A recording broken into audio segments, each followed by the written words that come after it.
impossible. Ripple. Earth date 2893. 1. "There is an intruder, sir," Jeeves announced, breaking the silence. Sigmund Ausfowler sighed. Age had not so much mellowed as exhausted him. The universe was out to get him, and so what? It had been years since he had mustered the energy to care. Maybe it had been years since he had cared that he no longer cared. "Sir?" Shading his eyes with an upraised hand, Sigmund peered across the desert. The day's final string of suns was low to the horizon. Here and there, scattered across barren landscape, cacti cast long shadows. A lone bird glided overhead. Beyond the limits of his stone patio, civilization had left no visible mark. A cluster of cacti reminded him of other columns, long ago, far away. Columns of a world-shattering machine. And they had shattered a world, although by the time it had happened, he had been dead. That happened to him far too often, the getting dead part. Peril to entire worlds, too, but— "You should withdraw to safety, sir," Jeeves prompted. Sigmund sighed again, this time at himself. Age made one's mind wander. So did living by oneself. Not that with Jeeves around, he was truly alone. To be old and alone— "Sir," Jeeves insisted. Sigmund struggled out of his big mesh hammock to stand. "Describe the intruder." "An anti-grav flitter. It's on approach from the east, at just within the low-altitude speed limit." "Visual sighting?" "Too distant at present. Radar, sir." "How long until it arrives?" 10 minutes, sir, if the craft maintains its current velocity." Sigmund glanced at the dark circle inset in a corner of his patio. The circle was the bottom of a stepping disc. Apart from its active side being obstructed, and so rendered inert, the device was like millions across the world.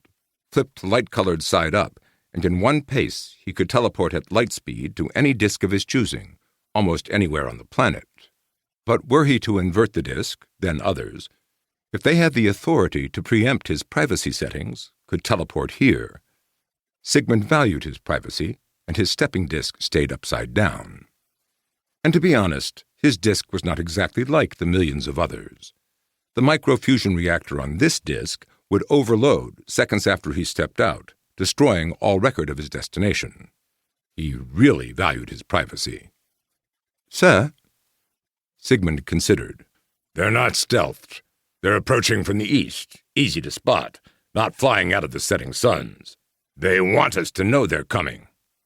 Sigmund gestured at his modest home, in which, on the oaken desk he had crafted by hand, his pocket comp sat powered down.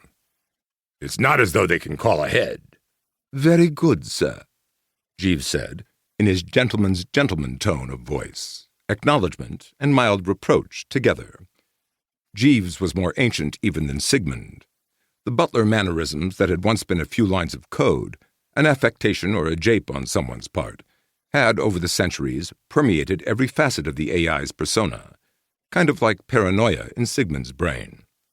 Friends don't reprogram friends, even when they're able. Sigmund dropped back with a grunt into his hammock. "Let's find out what our visitor wants." The flitter morphed from invisible to droning speck to, all of a sudden, here. Sigmund stood watching as the craft swooped in for a landing on the windswept sands. The canopy pivoted upward from its aft edge. A woman, dressed in the trim blue uniform of the New Terran Defense Forces, stepped out of the cockpit. "Good evening, Minister," his granddaughter called. Minister, an official visit, as though her uniform would not have told Sigmund that. "It's hot," Sigmund said. "Join me in the shade, Captain." "Thank you, sir." Julia looked around before joining Sigmund under the awning that overhung half the patio. She was a tall, lithe, beautiful woman with pale blue eyes and shoulder-length ash-blonde hair. "Sit, Captain. Can I get you something to drink?" "No, thank you, sir." His visitor stood, ill at ease, uniform cap clutched under an arm. Her name tag read Byerly Mancini. Sun's light reflecting off the name tag rendered a shimmering hologram, detailed beyond the capability of badge-sized photonics to mimic. So, too, did her rank insignia.